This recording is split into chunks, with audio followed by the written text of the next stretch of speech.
नमस्कार बच्चों। नेट पढ़ाई में आप सभी का स्वागत है। आज हम विज्ञान का पाठ 4 पढ़ेंगे जिसका नाम है वस्तुओं के समूह बनाना। तो बच्चों, हमारे आसपास अलग-अलग प्रकार की वस्तुएं हैं। जैसा कि तुम इस चित्र में भी देख रहे हो, कितनी सारी अलग-अलग वस्तुएं हैं। हमें एक ताला चाबी दिखाई दे रहा है, एक दस्ताना है, मोबाइल फोन है, कांच का गिलास है। सब अलग-अलग प्रकार की वस्तुएं। अब हम इन सारी वस्तुओं को कई समूहों में बांट सकते हैं और इन समूहों को बनाने के बहुत से ढंग हैं। जैसे हम वस्तुओं के आकार के आधार पे उनके समूह बना सकते हैं। जैसे गोल आकार की वस्तुओं का एक समूह, चौकोर आकार की वस्तुओं का एक अलग समूह। जैसे अपने आसपास देखो तो गोल आकार की कौन-कौन सी वस्तुएं हैं? फुटबॉल, क्रिकेट की गेंद, कंचे, संतरा, नींबू, ये सब गोल आकार के हैं। वहीं आपकी मेज, घर पे रखा हुआ पलंग, ये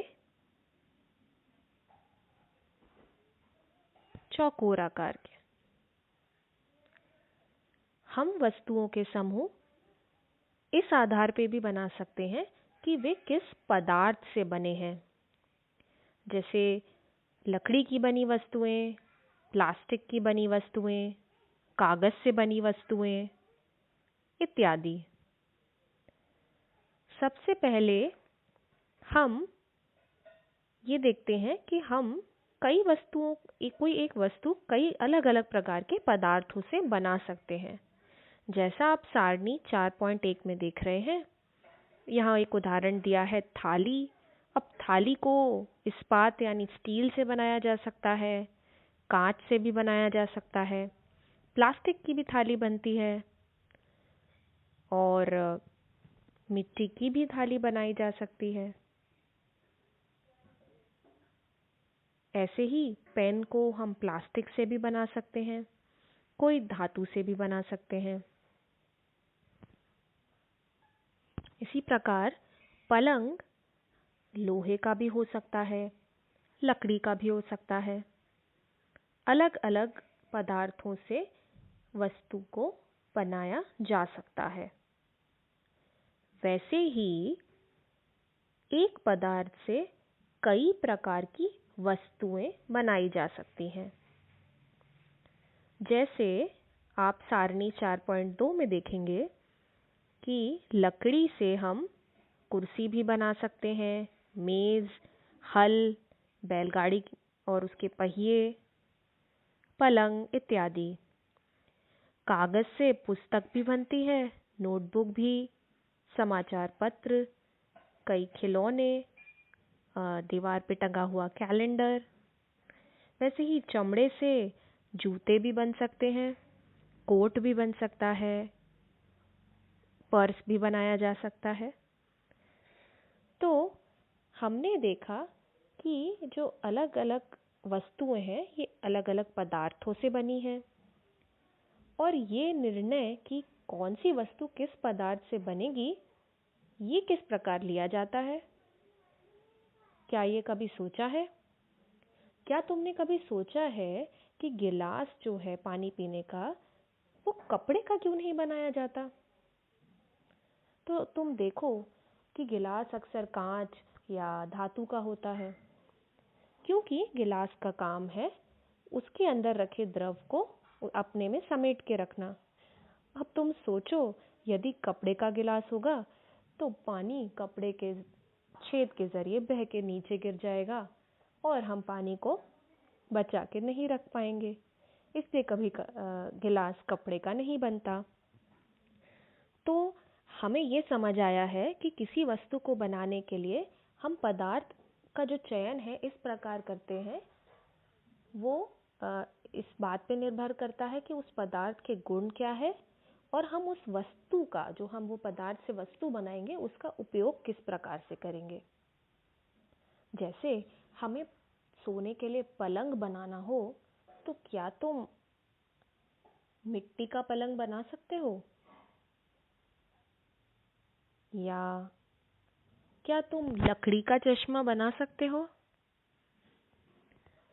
तो अब हम पदार्थ के गुणों को समझेंगे, जिन गुणों के हिसाब से हम ये निर्णय लेते हैं कि हम उस पदार्थ का चयन किस वस्तु को बनाने के लिए करें।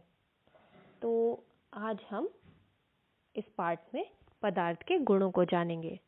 सबसे पहला गुण है दिखावट, कि पदार्थ दिख कैसा रहा है।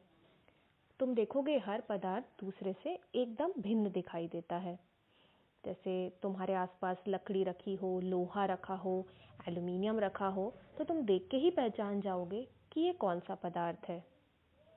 अच्छा, कुछ पदार्थ जो होते हैं उनमें एक चमक यानी द्युति होती है। उन्हें तुम जैसा भी काटोगे तुम्हें चमक दिखाई देगी। पदार्थ जिनमें इस प्रकार की द्युति या चमक होती है वे प्रायः धातु होते हैं। उदाहरण के तौर पे लोहा, तांबा, एल्युमिनियम, सोना, ये सब धातुएं हैं। अच्छा, कुछ पदार्थ ऐसे हैं जिनमें ये द्युति यानी चमक नहीं होती है, चमकहीन होते हैं, जैसे प्लास्टिक या लकड़ी।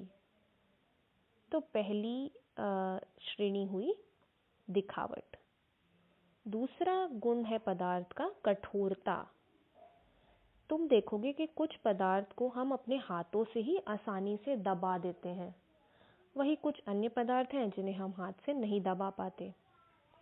जैसे तुम एक रुई का टुकड़ा लो तो उस टुकड़े को तुम आसानी से दबा सकते हो। वहीं अगर तुम एक लोहे का टुकड़ा लो तो उसे अपने हाथों से नहीं दबा पाओगे, है ना। तो जो पदार्थ आसानी से दबाए या संपीड़ित किए जा सकते हैं अथवा जिनको आसानी से खरोंचा जा सकता है, इन सबको हम कोमल पदार्थ बोलते हैं। और दूसरी ओर जिन पदार्थों को आसानी से दबाया नहीं जा सकता उन्हें हम कठोर पदार्थ कहते हैं। तो उदाहरण के रूप में रुई कोमल है, स्पंज भी कोमल है, जबकि लकड़ी या लोहा कठोर है। इसके अलावा दिखावट में कुछ पदार्थ जो हैं वो ऊपर से खुरदुरे या रुक्ष होंगे और कुछ पदार्थ चिकने होते हैं। तो हम उनको छू कर भी उनके अंतर को पहचान सकते। तीसरा गुण है विलेय अथवा अविलेय। विलेय का अर्थ है वे पदार्थ जो जल में घुल जाते हैं, लुप्त हो जाते हैं, जिनको पानी में घोला जा सकता है, वो विलेय पदार्थ है। जैसे नमक या चीनी। तुम देखते हो घर पे जब नमक को तुम पानी में घोलोगे तो कुछ देर में वो नमक दिखाई देना बंद हो जाएगा, यानी पानी में घुल जाएगा। तो पानी में नमक विलेय है। और इसके विपरीत कुछ पदार्थ ऐसे हैं जो जल में घुलते ही नहीं, जैसे रेत या बालू। पानी में अगर तुम कितनी भी देर घुमाते रहोगे वो नीचे इकट्ठा होता जाएगा, पानी में घुलेगा नहीं, तो वो अविलेय है। तो इस तरह से भी हम पदार्थों के अंतर पहचान सकते हैं। और कुछ पदार्थ, मुख्यतः तेल, ऐसे हैं जो पानी में नहीं घुलते और उनकी परत, पानी के ऊपर एक परत बन जाती है। जैसे तुम सरसों का तेल लो और उसे पानी में डालो तो तेल पानी के ऊपर तैरता रहेगा, उसमें घुलेगा नहीं। या कोई और केरोसिन का तेल, जैसे मिट्टी का तेल भी बोलते हैं, ये सारे तेल भी पानी में तैरते रहते हैं। ऐसे ही कुछ गैस हैं जो पानी में घुल जाती हैं और कुछ गैस पानी में नहीं घुलती। जैसे उदाहरण के तौर पे ऑक्सीजन ऐसी गैस है जो पानी में घुल जाती है, इसलिए जल में रहने वाले प्राणी भी ऑक्सीजन ले पाते हैं क्योंकि जल में ऑक्सीजन घुली होती है और इसी कारण पानी के अंदर भी जीवन संभव है। अब अगला आधार है, क्या वस्तुएं जल में तैरती हैं या डूब जाती हैं? तो कुछ वस्तुएं जल में तैरती रहती हैं, जैसे सूखी पत्तियां, कागज की नाव, कुछ प्रकार के तेल, ये सब जल में तैरते रहेंगे। और कुछ पदार्थ जल में डूब जाते हैं, जैसे सिक्के। तो हम इस आधार पे भी पदार्थों को बांट सकते हैं।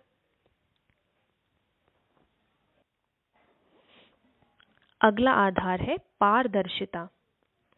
कुछ पदार्थ ऐसे होते हैं, कुछ वस्तुएं ऐसी होती हैं जो पारदर्शी पदार्थों से बनी होती है, यानी ऐसे पदार्थ जिनसे हम आर पार देख सकते हैं, वो पारदर्शी हैं। उदाहरण के तौर पे कांच। तुमने देखा होगा घर की खिड़कियों पे कांच लगा होता है और उससे हम अंदर रहते हुए भी बाहर के नज़ारे ठीक ठीक देख पाते हैं। और इसीलिए कभी खिड़की पर लकड़ी अगर लगी हो तो तुम आर पार नहीं देख पाओगे, इसलिए खिड़की में कांच लगाना पड़ता है। क्योंकि लकड़ी जो है वो अपारदर्शी पदार्थ है, यानी जिसके आर पार नहीं देखा जा सकता। अच्छा, तभी तुमने देखा होगा कि जब तुम किसी दुकान में जाते हो तो कांच के बोतलों में चॉकलेट या खाने की चीज़ें रखी होती हैं। मिठाई की दुकान पे जाते हो तो मिठाई भी कांच के अंदर रखी होती है ताकि तुम उसे देख सको। ऐसे ही कुछ पदार्थ ऐसे होते हैं जिनसे हम पूर्णतः तो नहीं देख पाते, थोड़ा बहुत देख पाते हैं, उन्हें पारभासी कहा जाता है। तो यानी जो ना पारदर्शी हैं ना अपारदर्शी हैं, बल्कि उनके बीच में कहीं है, जिससे तुम थोड़ा बहुत देख पाते हो, उन्हें पारभासी कहा जाता है। इसमें तुम एक गतिविधि कर सकते हो। तुम कागज़ की एक शीट लो और उसके ज़रिए एक जलते हुए बल्ब को देखो। तो तुम देखोगे कि तुम्हें बल्ब की रोशनी उतने अच्छे से नहीं दिखाई दे रही है।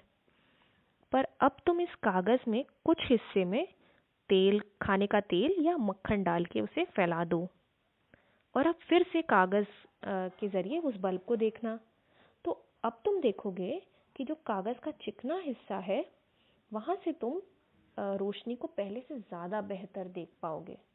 तो वो जो हिस्सा है वो पारभासी हो गया है। तो हमने देखा कि पदार्थों की अलग अलग गुण होते हैं। कुछ पानी में तैरते हैं, कुछ पानी में डूब जाते हैं, अलग अलग दिखावट होती है। कुछ पानी में घुल जाते हैं पदार्थ, कुछ नहीं घुलते हैं। तो इन सब गुणों के आधार पे हम ये निर्णय लेते हैं कि किस पदार्थ को किस वस्तु बनाने के लिए हम उपयोग में लाएंगे। तो आशा है आपको इस पाठ में मज़ा आया होगा, आपने नई बातें सीखी होंगी। तो आओ अब हम कुछ प्रमुख शब्दों को वापस दोहराएं। पहला शब्द है कठोर। तो ऐसे पदार्थ जिन्हें आसानी से दबाया नहीं जा सकता या खुरेदा नहीं जा सकता, उन्हें कठोर पदार्थ कहते हैं। उदाहरण याद करिए। हाँ, इसका उदाहरण है लकड़ी या लोहा, ये सब कठोर पदार्थ हैं। दूसरा शब्द है अविलेय। तो जो पदार्थ जल में नहीं घुल पाते उन्हें अविलेय कहते हैं, और जो पदार्थ जल में घुल जाते हैं उन्हें विलेय कहते हैं। अगला शब्द है चमकीला। तो चमकीला यानी जिन पदार्थों में चमक या ध्रुति होती है उन्हें चमकीले पदार्थ कहते हैं। और चमकीले पदार्थों में आती हैं धातुएं। धातुओं के उदाहरण हैं सोना, चांदी, लोहा, तांबा इत्यादि। अगला शब्द है पदार्थ। तो वस्तुएं जिन चीज़ों से बनती हैं उन्हें पदार्थ बोलते हैं। अपारदर्शी, ऐसे पदार्थ जिनके आर पार हम नहीं देख सकते उन्हें अपारदर्शी कहते हैं। जैसे लकड़ी, लकड़ी के आर पार हम नहीं देख पाते, लकड़ी अपारदर्शी पदार्थ है। अगला शब्द है रुक्ष या खुरदुरा। तो ऐसे पदार्थ जिनकी सतह चिकनी ना हो वो खुरदुरे पदार्थ हैं। जैसे लकड़ी का तुम एक टहनी लो तो वो ऊपर से छुओगे तो खुरदुरी मालूम होती है। वहीं मक्खन लोगे, मक्खन ऊपर से चिकना होता है। विलेय, विलेय यानी जो पदार्थ जल में घुल सकते हैं, जैसे चीनी या नमक, ये सब विलेय हैं। पारभासी, ऐसे पदार्थ जिनके आर पार हम कुछ हद तक देख पाते हैं उन्हें पारभासी कहते हैं। जैसे कागज का टुकड़ा या प्लास्टिक का टुकड़ा। पारदर्शी, ऐसे पदार्थ जिनके आर पार हम पूरा पूरा देख पाते हैं। जैसे कांच के आर पार तुम पूरा पूरा देख पाते हो, उन्हें पारदर्शी बोलते हैं। तो आओ बच्चों, अब हम अभ्यास की ओर बढ़ते हैं। पहला प्रश्न है, लकड़ी से बनाई जाने वाली 5 वस्तुओं के नाम लिखिए। तो बताइए बच्चों, लकड़ी से कौन कौन सी वस्तुएं बना सकते हैं? मैं आपको 3 उदाहरण देती हूँ, बाकी 2 आप खुद सोचिएगा। तो पहला उदाहरण है, लकड़ी से हम पलंग बना सकते हैं, लकड़ी से टेबल या मेज़ बना सकते हैं, लकड़ी से हम खिलौने बना सकते हैं। अब बाकी 2 उदाहरण आपने हम पाठ में पढ़े हैं, तो अपनी पुस्तक में देखकर लिख लीजिए। प्रश्न 2 है, निम्नलिखित में से चमकदार पदार्थों का चयन कीजिए। तो बताइए बच्चों, इनमें से चमकदार पदार्थ कौन से हैं? तो पहला, कांच की प्याली। हाँ, कांच की प्याली चमकदार है। प्लास्टिक का खिलौना, नहीं, प्लास्टिक चमकदार नहीं है। स्टील का चम्मच, हाँ, सारी धातुएं अक्सर चमकदार होती हैं, तो स्टील एक धातु है, इसलिए स्टील का चम्मच चमकदार होता है।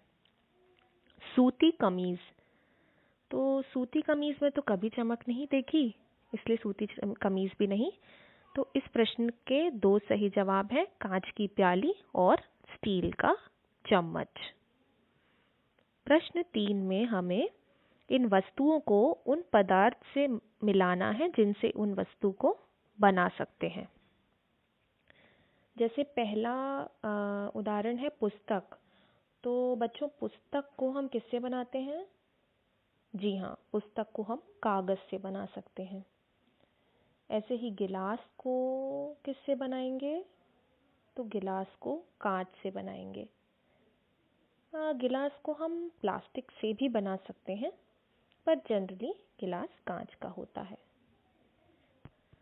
कुर्सी, तो कुर्सी को हम क्या कागज से बना सकते हैं? नहीं, कागज की कुर्सी पे बैठते ही गिर जाओगे। तो कुर्सी बनाने के लिए लकड़ी लगेगी।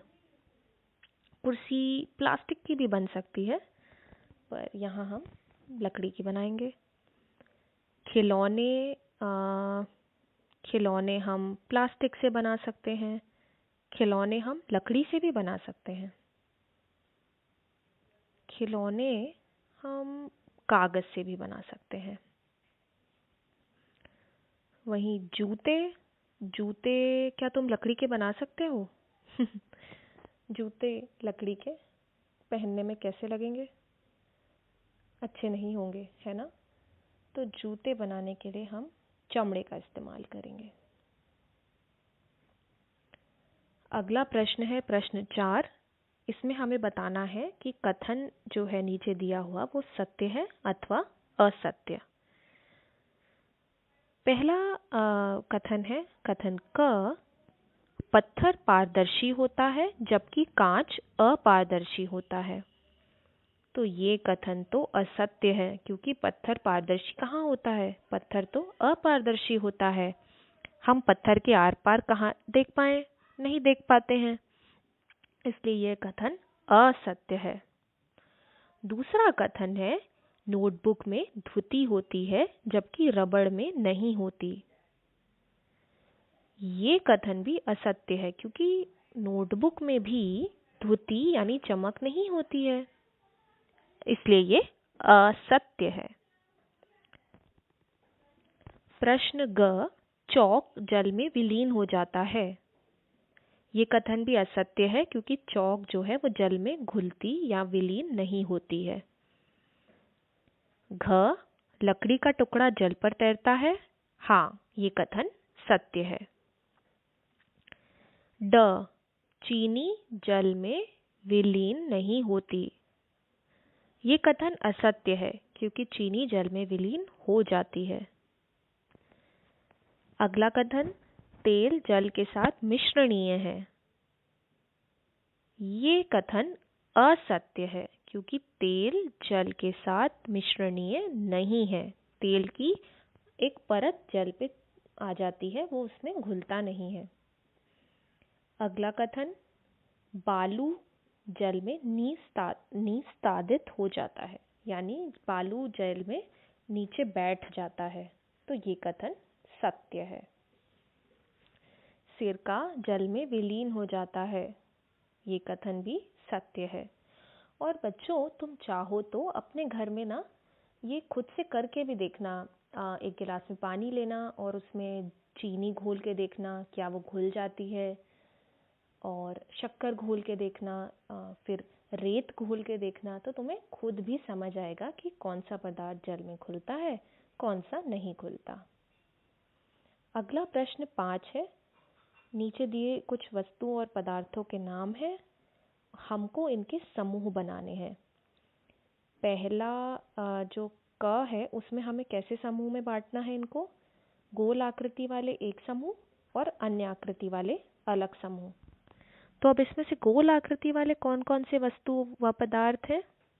बास्केटबॉल, संतरा, ग्लोब और सेब। बाकी सब अन्य आकृति के हैं। ऐसे ही खाद्य तथा अखाद्य। तो खाद्य पदार्थ कौन कौन से हैं इसमें? जल है, संतरा, चीनी और सेब। बाकी सभी अखाद्य यानी जिनको हम नहीं खा सकते। अगला प्रश्न है, जल में तैरने वाली जिन वस्तुओं को आप जानते हैं उनकी सूची बनाएं। तो जैसे हमने पाठ में बात करी, जल में तैरने वाली कौन कौन सी वस्तुएं हैं? जल में तैरने वाली है कागज की नाव, सूखी पत्तियां, प्लास्टिक का टुकड़ा, ये सब। अब प्रश्न 7 है, निम्नलिखित समूह में मेल ना खाने वाला ज्ञात कीजिए। यानी ये जो हमें 5 शब्द दिए हैं, इनमें से कौन सा शब्द बाकी 4 शब्दों से मेल नहीं खाता। उदाहरण के तौर पे क, यहाँ 5 शब्द हैं, कुर्सी, पलंग, मेज, बच्चा और अलमारी। तो कुर्सी, पलंग, मेज और अलमारी ये सब क्या है? फर्नीचर है। तो बच्चा यहाँ पे मेल नहीं खा रहा है। पहले प्रश्न का उत्तर है बच्चा। अगला है ख, गुलाब, चमेली, नाव, गेंदा और कमल। बताइए बच्चों।